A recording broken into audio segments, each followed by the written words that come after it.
Mutabaruka, Clinton, Chisholm.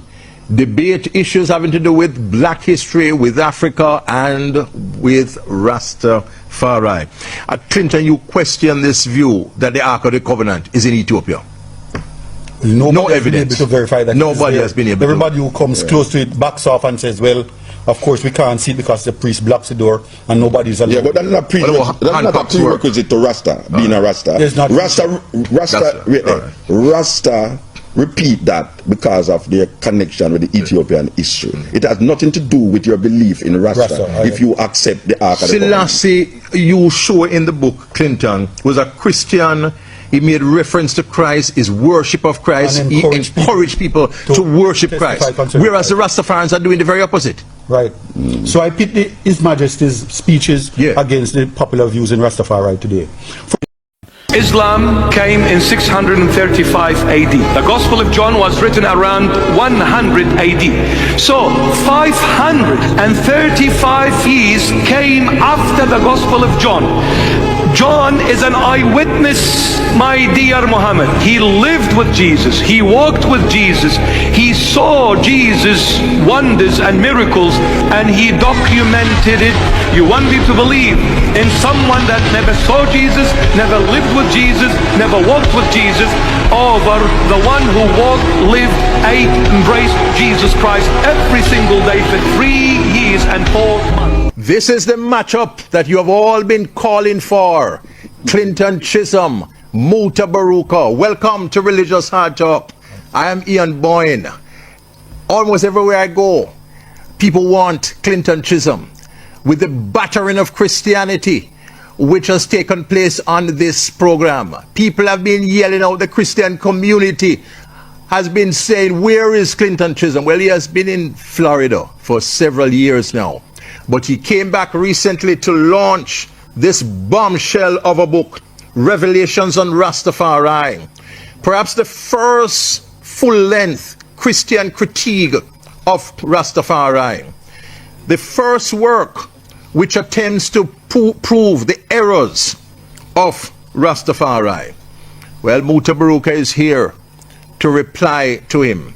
There are some central claims of this book, Revelations of Rastafari. One, I quote, Rastafari's view of Emperor Haile Selassie as a black man's God is marred by ignorance and misconceptions. You know that Clinton does not mince word under any guise of courtesy. Because the emperor was not black, Clinton Chisholm says. He was not a Negro, and he had no name or title that was unique to him. King of Kings, Lord of Lords, that was not unique to him. The traditional idea that Emperor Haile Selassie is a direct descendant of Solomon lacks historical corroboration and is refuted by the fact of the non-Solomonic Negroid Zagwe dynasty ruling in Ethiopia for over a century, and as well by the century-long collapse of the Ethiopian monarchy in the middle of the 18th century of this era.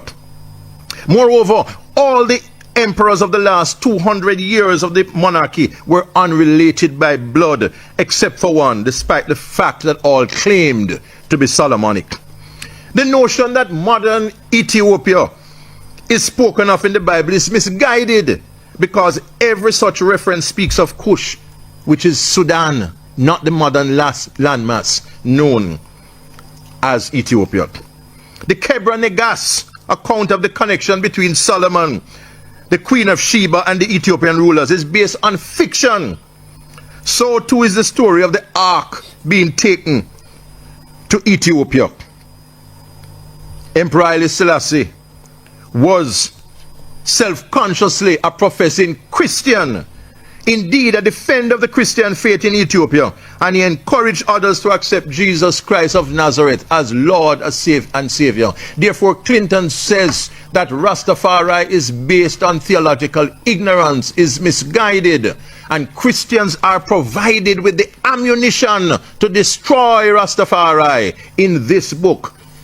He is encouraging people to get this book. This is what Christians need to shut up Mutabaruka finally, and to silence him and all of those who hold to Rastafari. But this night belongs to these two men. They have met before. in combat. Tonight, there is a rematch. This is the clash of clash. Cartel and Movado, they can't come to this kind of clash. Ninja Man, Merciless. The Clinton, Chisholm, Mutabaruka clash is the clash. Gentlemen, well, boom bang respect. How you mean? You know, I really just had to run the road there right now. To bring a certain thing into Civility. Jamaica Well, it's still ammunition. Yeah, all right, true. Yeah, father, yes. Broadcasting Commission, right? It's an ammunition, no? I mean, you know, what kind of metaphor But is that? Clinton, some of your main arguments, I've mentioned some, but lay out your point, you know, some of the key points here in the book. I turn The over most to you. shocking one I found where the book has been mentioned and promoted is the fact that Ethiopia, the landmass that we now call Ethiopia, is not really mentioned in the Bible. That's a shocker for people because the first thing that comes to mind, stretch forth his hands. that's right, and the Ethiopian eunuch. eunuch. The unfortunate reality is that Ethiopia was a vague term in ancient times, even coming to the first century with the New Testament documents. So it had reference to all of the countries, all of Africa. What's called Ethiopia? Yeah, what's called Ethiopia at times in literature, and the countries south of Egypt. But when you find the word Ethiopia in the Old Testament in particular, then the Hebrew word is Cush. Cush is modern Sudan. And the Ethiopian eunuch in the New Testament is also from the same area, modern Sudan, where the term Candace was used for the Merite queens. So how you explain the Ethiopian Orthodox Church being in But the Ethiopian so long. Orthodox Church is a modern Ethiopian landmass creation, yes. It's on the modern landmass that it came up. So the view that it was the Ethiopian eunuch who went back and whose work eventually led to the Ethiopian Orthodox Church, that's not. No, that's not credible. It wasn't he who introduced Christianity to what we know as Ethiopia. No. That's not true. Two brothers, and the history of the church reports that the two brothers came to the Ethiopian area, and the monarch then accepted their testimony concerning Jesus Christ, consecrated his life to Jesus Christ, and commissioned. So Christianity was spread in Ethiopia, not from the people up to the monarch. It was from the monarch down to the people. Yes. The monarch accepted Christ as his savior, and then commissioned these two brothers to go and spread the word across Ethiopia. And this view that Christianity is really a white man's religion and European religion, you dismiss that also? I blame the people who have studied at universities and still parrot that kind of a foolishness, because Christianity is a Middle Eastern religion. It's not a white man's religion. Christianity was in countries in Asia and the Middle East long before it came to Europe. Long before. So I mean, it would be difficult to justify the view that Christianity, which predated its arrival in Europe, is a white man's religion. So when we as black people accept Christianity, we're not turning our back on Africa and going to Europe. No. Christianity was in Africa long before it entered Europe. Long before it entered Europe. What are some of the other key points that you make? The issue of the connection between King Solomon of Israel, and the Queen of Sheba, and the so-called first emperor of Ethiopia also lacks historical verification. I mean, Solomon could have had sex with the Queen of Sheba. I grant that the man loved women and preferably supine, but there's no historical support that he slept with the Queen of Sheba or that they had a child together and that child became the first monarch in Ethiopia. No historical support for that at all. So this book, the Kebranegas, that, you know, some Rastafarians heal. And Ethiopians too. Ethiopians, yeah. Yeah, it's a tremendous book, you know. It's not completely mythical. Okay. It's just that it goes overboard. You can't rely on the Kebranegas for historical material. You can't. You have to really read it with your glasses on and your glasses wiped clean. Because there are times when the Kebranegas messes up historically. It, for instance, confuses Candace, 1st century monarch, with the Queen of Sheba, who's a 10th century monarch. The Kebranegas calls the two women one and the same. Even though you have some 9 centuries separating them. So there are those historical blunders in there. So you can't just swallow it hook, line and sinker. In your view, therefore, Clinton, Rastafari is our indigenous religious movement. We've exported it over the world. But it is based on sand. A lot of sand. Erroneous. Use that metaphor, a lot of sand, yes.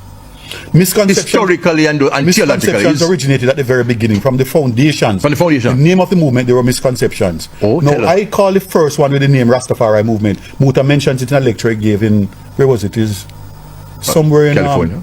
I get some lecture there. But I forgot to tell me. This book by, I forgot the fellow's name, Rasta for the 21st. For a book of Rastafari 21st century. Yeah, But yeah. what Muta said, yeah. Yeah, what Muta mentioned is that why is the movement called Rastafari Oh, okay. when Selassie ceased being a Rast from 1928? I see. And it's a point I've raised in my cassette from 1992. That it's a slight contradiction. I don't call it a major contradiction. Yes. That it's a slight contradiction. I don't call it a major contradiction. Yes, You see, the Rastas love the word Ras because for them, Ras, for many of them, I should say, let me qualify and speak guardedly. Yeah. For many Rastas, Ras means head creator, but Ras just means head of an army. All right, we're going to get a chance. Yeah, man, after, yes. Yeah, we will come to you in the So thing. Yes. Ras Makon and his father was an army. He was head of an army. That's why it was called Ras. So Ras doesn't mean head creator. And his name, Haile Selassie, Power of the Trinity, was not a name that he assumed out of thin air when he ascended the throne. That was his baptismal name. I see. Do you believe that those who remain Rastafari, who die in the Rastafarian faith, believing that Selassie is God, that they can be saved? But if they die, they don't have any chance of being saved if they believe that Selassie is God. If they believe that Selassie is God, they won't be saved. They can't be saved by that because They can't be saved. Salvation is only in Jesus Christ of Nazareth. Or those who are fussy linguistically, Yeshua of Nazareth. So if Muta doesn't accept Christ before he dies, That's his Lord and Savior. he's going to be got in He and hell. I are going to part company. I'll be in heaven, he'll be in hell. He'll be in hell. I would wish us to be together in heaven. I don't know if I should Muta, where do you come back? I don't know if I should excuse myself from the tour to go out. No, we'll come to you. We'll come to you. You'll have enough time to redeem yourself, and hopefully what Clinton has to say might help you to be redeemed and be in paradise with the Lord. This is the matchup that you have been asking for. Clinton Chisholm, Mutabaruka, only on Religious Hard Talk. We take our first break.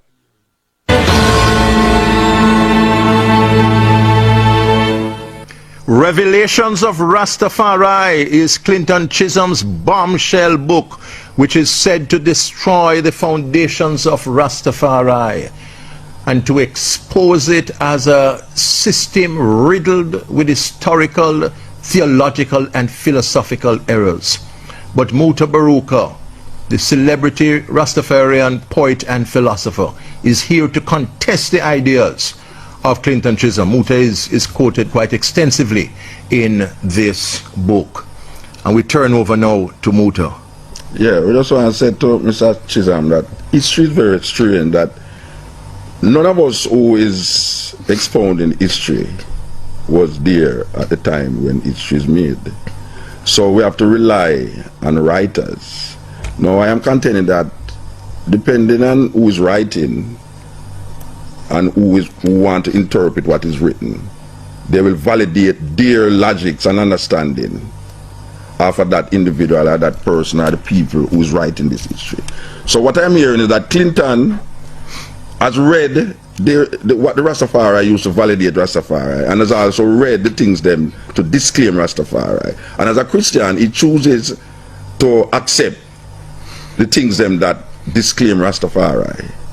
Now the Rastafari choose to use the things them that Rastafari is holding fast to. Now a lot of things that Chisholm just said is not true. Ethiopians for thousands of years have claimed these things. And you have people now who is in the disclaiming, which is Chisholm is part of it. Now, I wasn't there in history. I am going off of what is written. I choose, and Rastafari choose, to really deal with the Ethiopian version of history, and the Ethiopians is writing about their history.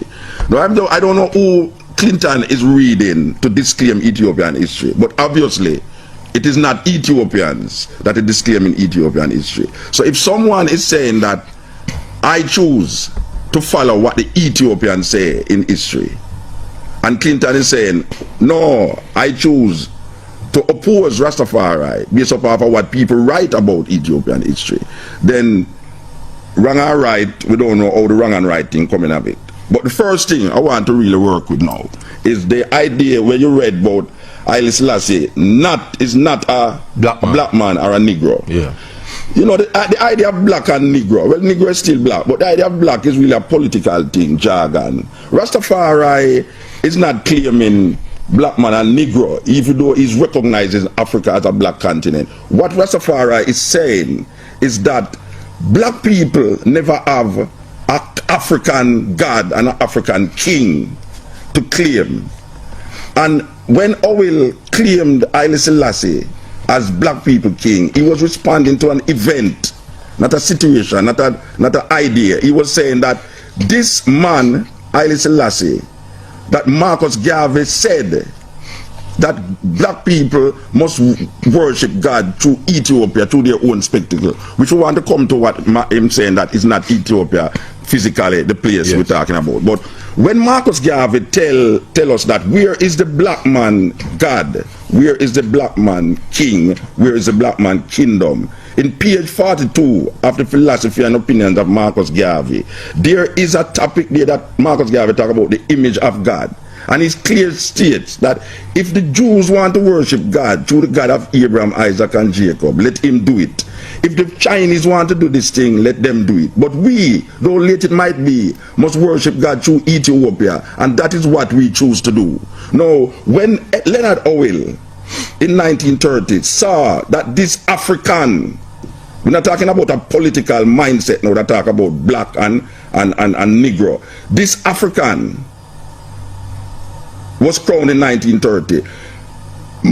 Leonard Owell says, this is the redeemer for black people. This is the person who's going to redeem black people out of the thing. And we must now see that black people have a king that is African, and it's not the king of England, which is a European. So the idea that Haile Selassie is not a black man now is really a problematic situation, because what I think Clinton is alluding to is that Haile Selassie is of a mixed breed.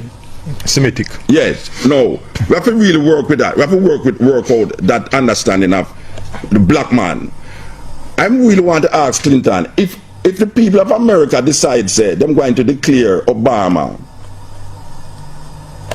God or Christ, would you say that Obama is not a black man because he have a white mother? Because it is the person who is defining their existence and not the person who is looking on. And if Haile Selassie declare himself as a black man, he has not. Yeah, but I can tell you that I have read speeches where Haile is talking about we as Africans. Yes, Africans. Yeah. Yeah, but Africans are not Semitic. But Selassie claims to be Semitic. No, yeah, but that is the greatness about the situation. No, he's claiming Semitic lineage, and he's claiming the African lineage because his mother, according to the thing that you just put down a while ago, according to the history of the Ethiopians, this queen mixed with this Semitic person. So he's claiming now the Semitic lineage and the African lineage, meaning that when he says that he's an African and we Africans will fight if it is necessary, he's not talking about the Semitic, he's talking about the black people in Africa. So we must not declare now, say, because Haile Selassie's great-great-grandparents, which is used fighting against, I don't know, or you're going to fight against the history of the thing and then still say that Haile Selassie is Semitic. Because I'm not saying that Haile Selassie don't have Semitic in him. I am saying that Haile Selassie is claiming Semitic, and Haile Selassie is also claiming his black heritage based upon his mother and based upon his father. I mean his grandfather. He's claiming this two thing, just like how we stand up and hear Obama say his mother was white and his father was black, and he's claiming being an African American. He is black. Obama is a black man. Whether he has white in him or not, he is defining himself. Not you, not me. Haile Selassie is a black man based off of that his parents. Did he so define himself? He defines himself as a black man. Where? What? Never. Where what? You have otherwise? Yes, I want to settle it. It's in the Constitution. He's It's the Constitution. He says from the Semitic line, yeah. Settle it. It's in the Constitution. He's It's the Constitution. He says from the Semitic line, yeah. He has never claimed to be a black man. Never claimed no, black. He's an African that's uncontested. Like Bota was African. But tell me something now. African. It is more important in the realms of what Rastafari is saying to an African are talking about Semitic. Which one is more important to the Rasta man? African, I would think. Yes, all right. Then it's Haile Selassie an African. He was an African. Then what you talking about? No, But I'm they're white saying- people. You just said that. Which white people is No, African? no. You said. white person No, can wait be there. Which African. white people is African? A white person cannot. No, tell me which white person is African. Which white person is African? A person born on the landmass of Africa. It's not You can't call African. it- It's all right, all right. African. No, All right, no, not Let me person. detail Which here. white person born on the landmass of Africa? Say, born in Africa. It's a white person, a white man who is born in South Africa. Where? Tell me where he's born. You have to tell me the place where he's born in Africa for him to be. It don't matter when African. born. No. right, let's If a delete. cow Let's born in a delete pig pen, still have to- it's not a pig. He must tell us the Chinese. He must tell us the Chinese. No matter where the Chinese No. born, it's the Chinese. Which white man born Matter in whether Africa Indian. is an African? All right, that's- tell me. Any white man born in Africa. No, but that is not true. Anyway, leave it. Maybe We don't go- he's an South African, Yeah. but he's not an African. All right. If a white man born in Ghana, maybe he can be a Ghanaian. So by nationality, All right. but he's not an African. Back An to African, Selassie. Wait, man, don't stop me, man. No, but- African. Gone pan a side African. point. No, but we try to answer the question because him write a whole book about it. You But we know. want to see where He he wrote a define whole himself as a book black man. about it. Has he ever defined himself as a black man? Yes. Where? And we're not talking about what him define himself. No, we're talking about being African. And if a But in white man is fairness, African. Muta, Rastas don't just emphasize the African part. Yeah, but they I am- emphasize the blackness. But I am telling you Don't be now that disingenuous, blackness is a political thing that he's using now Not the original. against Rasta. The blackness is a thing that he's using against Rasta, and Rasta is talking about Africa. When Marcus Garvey talk about black, No one what him talking black, about? Muta. When Marcus Garvey talking about black, what him talking about? A white man born in Africa? No. He's talking about Africans. Right. So we are justificating the word African with black. That's what we're doing now. And we are saying that you are an African, you're a black man. Muta. Yes. I am older than you, I think. I grew up with the oldest Rastas in Montego Bay.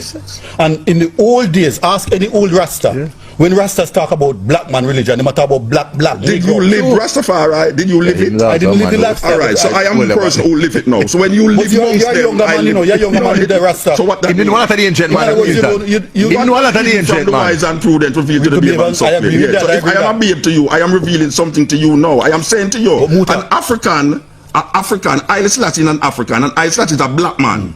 Now, whether you hear Haile Selassie say it or not, I am telling you that I have read Haile Selassie talking about the black people of Africa, including himself.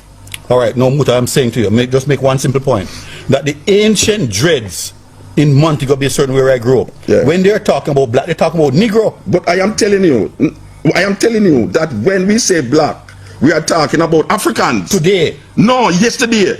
In the 1950s? When the 50s. the 1950s in Listen to Montego me. Bay, When the Montego Bay Rasta them say black people, them talking about Africans. in 1950s, Yes. No, Muta, you're wrong. What, who them talking about them say black people? Negroes. Who's Negroes? You ever hear Rasta talk about Negro? Yeah, me hear Rasta talk about Negro? Negro. Yeah, No, man. Rasta not talk about Negro. Rasta say black man. the black man, but that they mean Yeah, yeah. Negro. No, they're not you talking are about say- Africa. No, wait there. So you accept the Semitic? No, wait there. Him is saying when no. black people say Negro, it mean black. I know, When let's get back to my Rasta last say one. black people, it mean African. It don't mean Negro. So Clinton- because to Rasta, Negro is a derogative term. Yeah, true. Clinton, you have historical reference where Selassie projected himself more as a Semitic. Yeah, he he- defined himself in those terms. In other words, But don't Wait a moment. after the Zagwe dynasty was overthrown Yes. by Yekuna Amlak, the Zagwe dynasty was a group of Negroes on the African. Keep saying Negroes. Negroes is a derogative. That No, don't all say right, no. nigger. Black Well, man. I'm not, No, you know, no I'm black not man, using let him know. Yeah, But it is whether you use it or not. It's a if I say nigger in any way in Can New go York. off on a side point. All right. man. No, All right, Negro good. is a derogative I don't term. use the word black man. Rasta We say will always black know. man. Black Let me man. meet him Black man Black is an African. No Let me part meet of it. him. Don't try to. No, hold on, Muta. Rasta is saying black man man, is you black African. man, yeah. I'm making a point. Peter said, no matter where you come from, as long as you're a black man, you're an African. All right. So what Rasta is saying, that if you're a black man, you're an African. There's no term in Rasta that declare Negro. I never right. in my life That's- hear that's Rasta talk all about right, Negro. yeah. If you are use the word The Negro. Zagwe dynasty, Yeah. which ruled on the throne of Ethiopia before Yekuna Amlak in the 17th century, the 14th century rather, was a group of non-Semites. Okay. They were Negroes, they were blacks. Black, you black. They were You use the blacks, black again, all yeah. right? Were So they Africans? they were Africans, Yes, yeah. yes, they They were grew black up in and- that area. Okay. No, they were Go on. overthrown by Yekuna Amlak. Ah. And the Semitic line and the Solomonic Took over dynasty, that. so-called, came about through Yekuna Amlak. No, Tades Tamrat, an Ethiopian himself, an Ethiopian historian. Yes. He rejects the idea that there was a genuine Solomonic dynasty in Ethiopia. He says it was because Ethiopia was beleaguered by the Muslims around them, cut off from the Christian nations to which it really belonged, because So who's the Falashans? hold on. Because Ethiopia was a Christian empire. Then they identified with the beleaguered Israelites in the Old Testament, and so talk about a Solomonic dynasty. Who is the I Beta see. Israelites? So that's Who how- are the Beta Israelites that That's the how- So that Israelites? myth that came out, the myth came out, And it says- out of those political realities. So on the throne of Ethiopia, in the Kebanagas, only a Semite must rule. No non-Semite and no woman. That is not true. Zardito. Zardito was a contradiction in terms. So you have an exception then? She's an exception, yeah. Okay, all right. So, So that is clear then. There was a woman who was ruling Ethiopia. Just before and Selassie, yeah. the dynasty of the Kadans, Candace. it wasn't an individual queen. It was a dynasty of queens. Yeah, all of the that queens in ruled. the Amorite. It was ruled, yes. Sudan. So that means the Candace. woman was ruling Ethiopia too. In Sudan, not No, Ethiopia. Ethiopia. No, Yes, not what do you mean Ethiopia. Ethiopia? The first woman on the throne was Zaudito. No, the first woman on the throne was Makeda.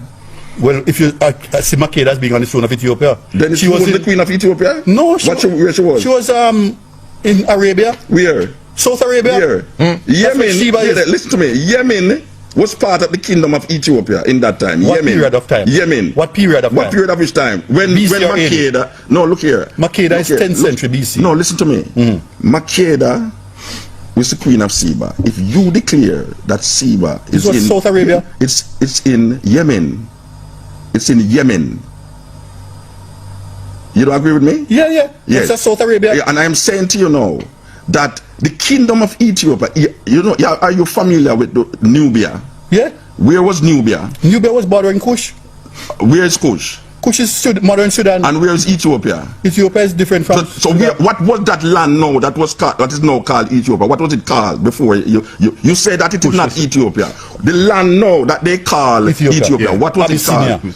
When? It was called Abyssinia When? before it became Ethiopia. When?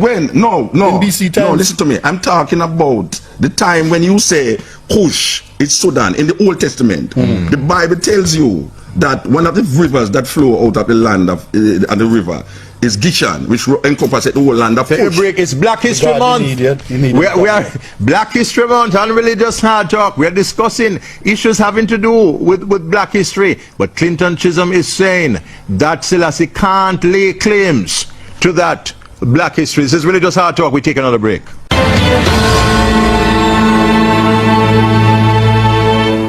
As you expect, a heated clash between Chisholm and Mutabaruka on issues having to do with Rastafari and also Black history. Yes, I'm asking Mr. Chisholm.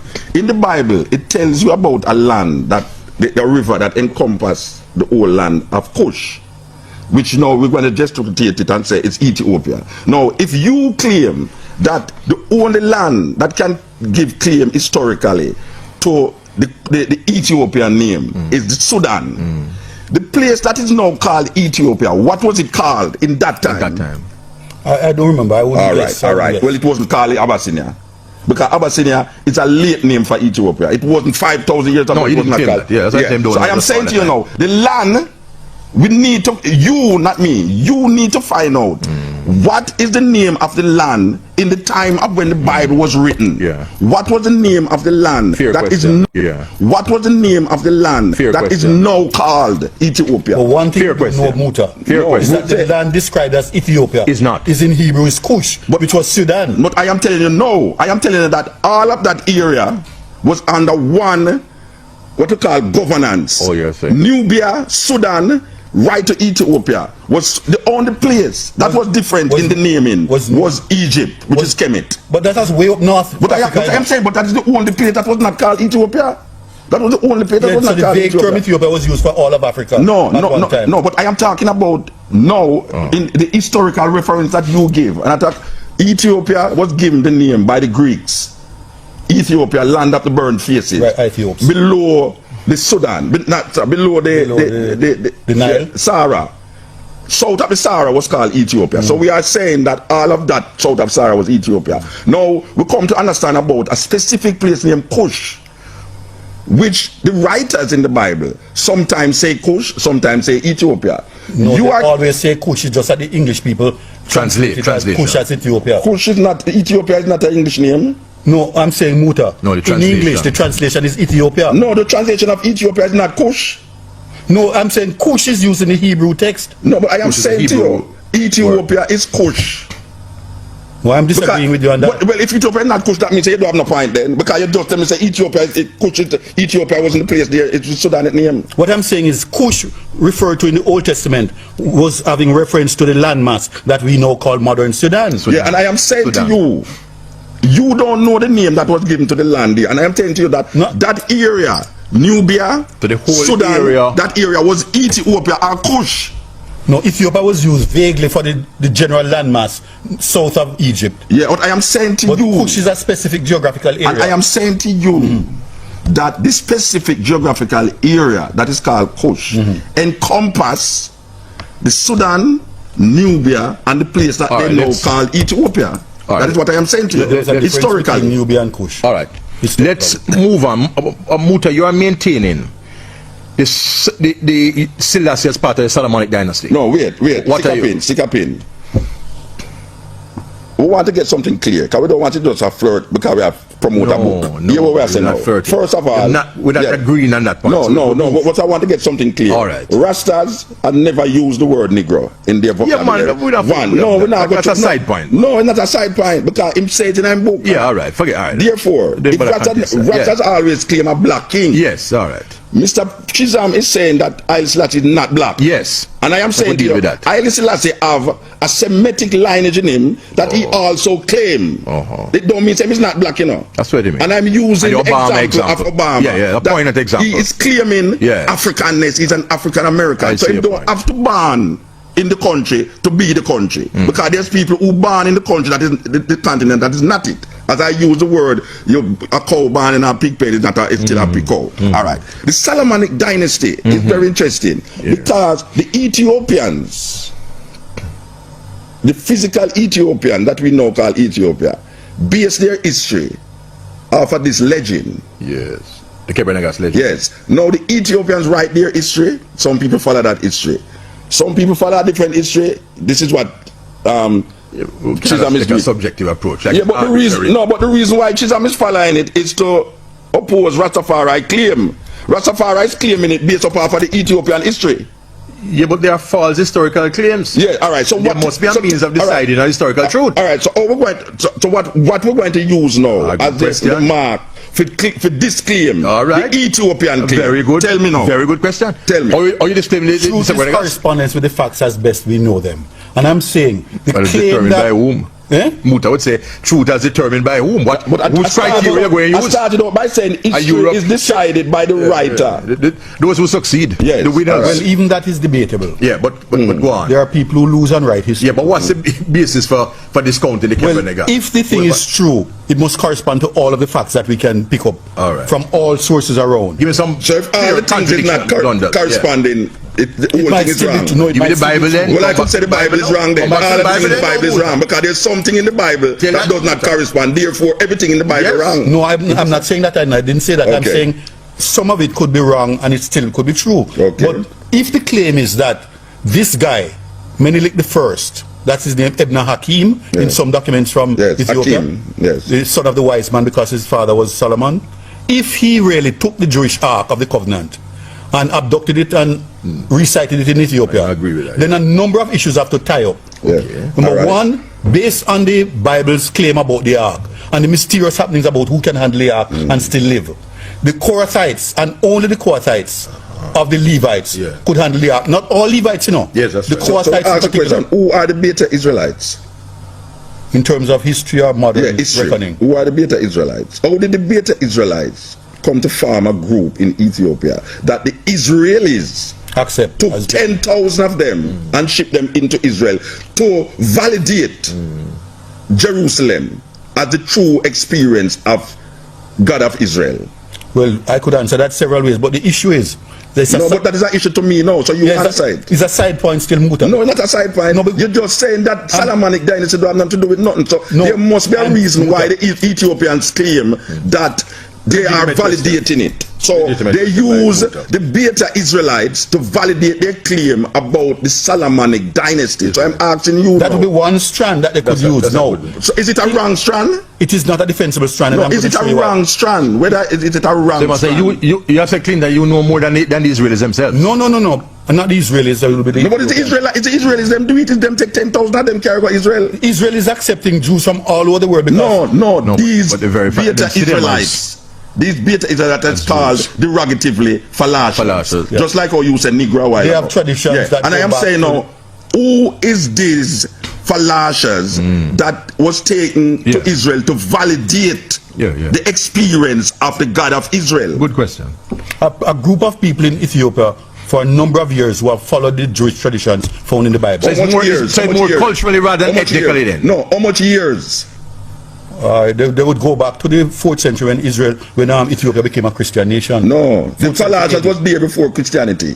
Yeah, but they were not practicing as They were Jewish practicing rites. Judaism. Christ wasn't existing that time. Yeah. When the falashers was in Ethiopia, the Christ never exists. Well, I know about them. Well, if you don't know about it, I can tell you about it. No, I'm telling you, I am saying well, to you don't hear what I'm that gonna the say. falashers was there before Christians because Jesus Christ was not born yet. And where are When their traditions documented, Muta? the traditions That they were in keeping.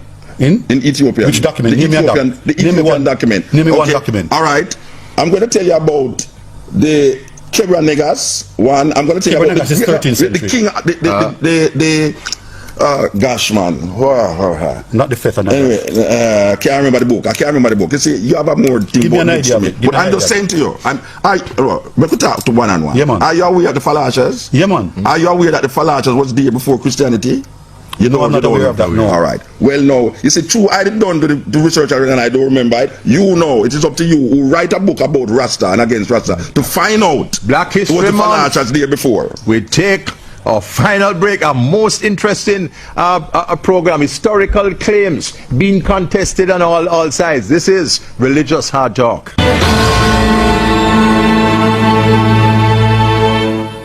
Mutabaruka, Clinton, Chisholm. Debate issues having to do with black history, with Africa, and with Rastafari. Clinton, you question this view that the Ark of the Covenant is in Ethiopia. Nobody has been evidence. able to verify that. Nobody it is has been there. able to. Everybody who comes close to it backs off and says, well, of course we can't see it because the priest blocks the door and nobody's allowed. Yeah, but that's not Hancock's a prerequisite to Rasta, being a Rasta. It's not. Rasta repeat that because of their connection with the Ethiopian history. It has nothing to do with your belief in Rasta if you accept the Ark of the Covenant. Selassie, you show in the book, Clinton, was a Christian. He made reference to Christ, his worship of Christ. And He encouraged people to worship testify Christ. concerning Whereas the Rastafarians are doing the very opposite. Right. So I picked His Majesty's speeches against the popular views in Rastafari today. His speeches against the popular views in Rastafari today. For instance, when His Imperial Majesty opened the 1966 Berlin Congress on World Evangelism, this is how he opened the Congress. Quote, "The love shown in Christ by our God to mankind should constrain all of us who are followers and disciples of Christ to do all in our power to see to it that the message of salvation is carried to those of our fellows for whom Christ our Savior was sacrificed, but who have not had the benefit of hearing the good news. Christians, let us arise and labor to lead our brothers and sisters to our Savior, Jesus Christ, who only can give life in its fullest sense." Unquote. That's Imperial Majesty Haile Selassie at the World Congress on Evangelism. Yeah, wait, you another one more from Selassie. 1966. What year is Selassie, man? No, wait there. Words are Carl Selassie. Philpott, there's a virgin named Carl I know Philpott who Philpott. record a lot of these That's terms. right. As a 12 tribe, 12 tribe declare themselves Christians. Yes. So a lot of statements where Selassie points to Christ. Yes. Oh, And yeah, yet repeatedly. Rastafarians have had this myth that he is the Christ. Yeah, all right. So who must talk? Yeah. And I mean, which one? Oh, you... Well, you have moved beyond Rastafari, right? Yeah, no, we're not moved beyond You moved Rastafari. beyond We are Rasta, Rastafari. we are Rasta, but him say, I just want you finish talk, or I must. No, well, I'm not. You can respond. another quote, yeah. I'm just saying, is this quote? Would you accept this quote as genuine? Of course. Taken from his Of writings. course, I don't even no illusion. So why you not follow him? No, it's not. All right. And deal with Jesus. Well, me and you work with that already. All right. We said to you that Rastafari is not. You see, I can't put it this way. My father was a Roman Catholic. I don't have to be a Roman Catholic. And yet still, I listen to my father because there's things in my father's ideas and philosophy that can carry me through. Now, the idea of Rastafari did not come about seeking to find out what Haile Selassie believed in. It was an event that is what we're talking about, a response to colonialism and slavery. So the idea of the king, Emperor Haile Selassie, is what Rastafari is responding to. So you're seeing Haile Selassie as a cultural clutch? Yes, no, the cultural phenomenon. No. But I remember a reason for that already. So the culture the religious. Yeah, but I'm talking about now the development of a theology in the understanding of Haile Selassie based upon the liberty of Rastafari is what is defining Rasta. This religious you see, the Rastafari is defining himself not in a belief system of the leader of the faith, but in what they develop through the ideas in their liberty, in their cultural expression. But the cultural expression is what defines Rastafari mostly. Okay. But within the cultural expression, Rastafari is developing until because everything comes from culture. Even your religion, Judaism or whatsoever, Judaism is coming not as a religion to you, but it is as a culture, and out of that culture, the experience of the people define a spiritual understanding based upon who am I, where am I, what am I supposed to do. Rastafari is the same experience. We started out as a event, the cultural expression, and then in that cultural expression, the definition of black people finding themselves through the understanding in Haile Selassie, not in what Haile Selassie say, but in what Haile Selassie represents in the spiritual connection. Yeah, but Muta, let me ask you something. Yes. So you create him own God. Let's take ourselves. But every man create him own God. If Rasta create him own God. Then God knows what's created by man. If the man create God. Philosophical, that's foolishness. Yeah, no, not foolishness. If there was no man, there wouldn't be no concept of God. If there was no God, there wouldn't be no concept of man. Yeah, then that's what I said. So which one are If there was no God, there would no concept of man. So how did you come to this understanding of God? By reasoning and by God revealing himself to man. No, two man. But God revealed himself to man. Or by what means? By writing. No man, that is your thinking. I am saying to you, every concept, every book that was written, including the Bible, was written by man. And it is based upon the perception of man, of who am I, where am I, and what is this thing all about. That is why I write the book. So I am not saying that your God don't exist. I am just saying to you, you cannot define as a definitive argument that when I say, if I create an experience based upon from my understanding and my environment, and I use that thing, and I use that thing to free and liberate my soul and my physical being. You cannot say that this thing is not real. But Muta, keeping on track, you go back. Let's think 1930. All right, this black guy this event you keep saying a guy. You keep saying a guy. It's like you're saying Negro. A guy is like a Negro. All right, sorry. Let me use a different term. Yes. This man, 1930. This man, this prestigious black man in Ethiopia, ascends the throne of Ethiopia as the new emperor. Yes. If that man in 1930 was not one called Haile Selassie, power of the Trinity, did not have a name Rastafari, did not claim to be part of the Solomonic. Would he say him as God? Would the Howell and his tribe think accept him as a black man? No, you know why? Admit that. No, you know why? Because Howell was responding to the organization that he was in. When Marcus Garvey asked, where is the black man king? Where is the black man kingdom? And all we had was the king of England. So Howell responding to an event. When this African king was crowned, Howell is saying, wow, Marcus Garvey did really tell you, say, you know, this is a great thing. And as I talk about the philosophy and opinion, there is a topic in there about the image of God, where all people was looking on is white people, this white Jesus and things. So Leonard Howell is responding to the event by saying, aha, there it is. This is it now. But you know, the aha moment came because Howell remember that Selassie is called King of Kings and Lord of Lords. And no. The aha moment come because of all of that things, all of those things came together. No. It's not because he was called King of Kings why Howell declare him. It's because he was crowned Emperor of Ethiopia, King of Ethiopia. It's not because he was King of Kings. Can't be that plain and simple. No, but can't be that plain and simple. It's after that now people want to declare now. Trust the mythology. To validate this event. We are now going to say no, he is the King of Kings. We know that every Ethiopian king is King of Kings because the emperor is the king of all the kings in Ethiopia. So that is not an illusion that Rasta is living in. We are saying that you have king in Ethiopia and you have King of Kings. The emperor is the King of Kings. Right. So I am saying to you now that this title is not the prerequisite that was used to validate Haile Selassie. What was used to validate Haile Selassie is the event that took place in 1930. That there was no other event like that in the African continent. And Marcus Garvey, who was looking and said, where the black man king, where the black man kingdom? Why we can't see God through our own spectacle? So you're saying before Haile Selassie there was no black king in Africa? Oh, what could I say that? I am saying to you. Oh, why are you saying that? So why was he drawn upon? Why was I am telling you that because Marcus Garvey was declaring, where is the black man king? Up to that. You're not going on the Marcus Garvey prophecy, which nobody can find. No, we're not talking about. But look to Africa for when a black. No, we're not talking about no black king is crowned. Okay.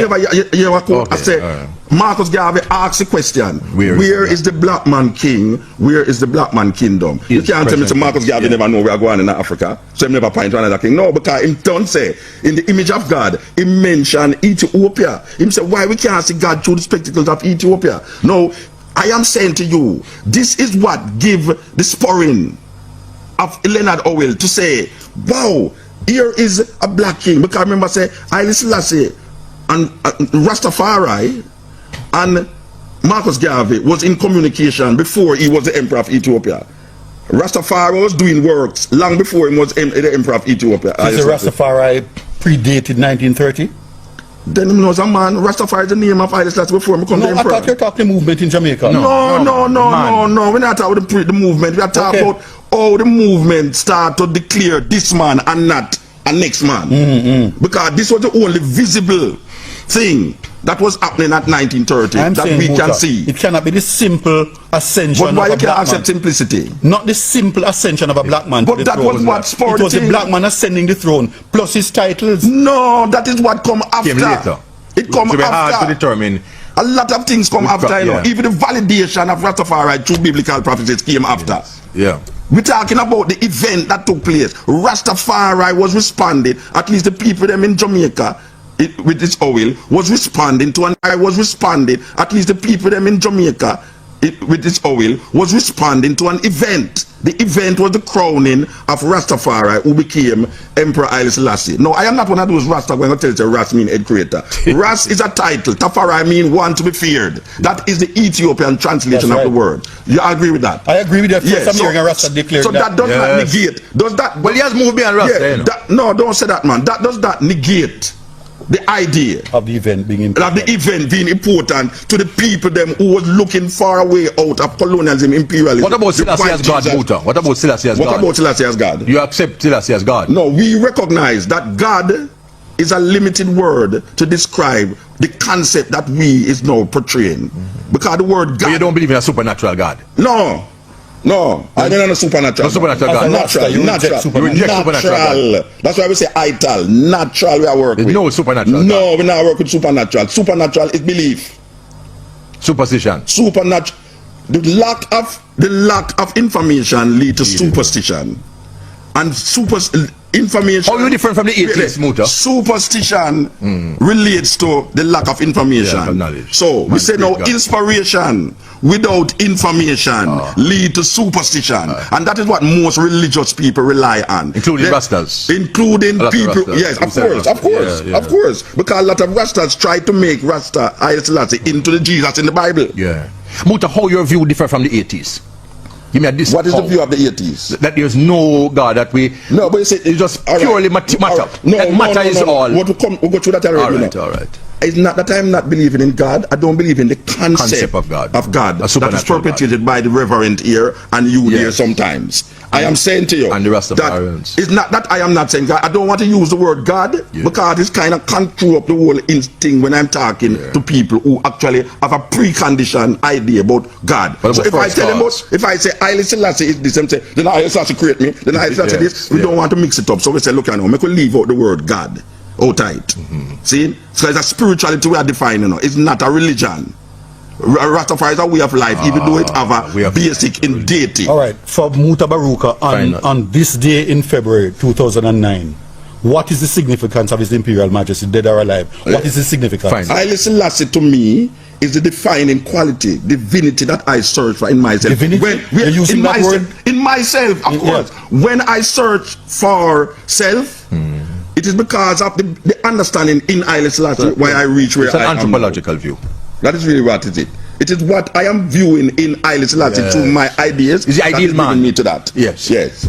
But not The a spiritual. cultural icon. It's a cultural icon, yes. No, yeah. Yeah, no, anthropological. not a cultural icon I'm talking about only. These two will Yes. have to meet again, but this has been the match that you have wanted to see. And certainly, a lot of interesting things have come out on this Religious Hard Talk. This will be on YouTube soon, I know. A lot of people will be pirating this. This has been a Religious Hard Talk. I'll be back next week. Until then, Ian Boyne wishing you a pleasant evening.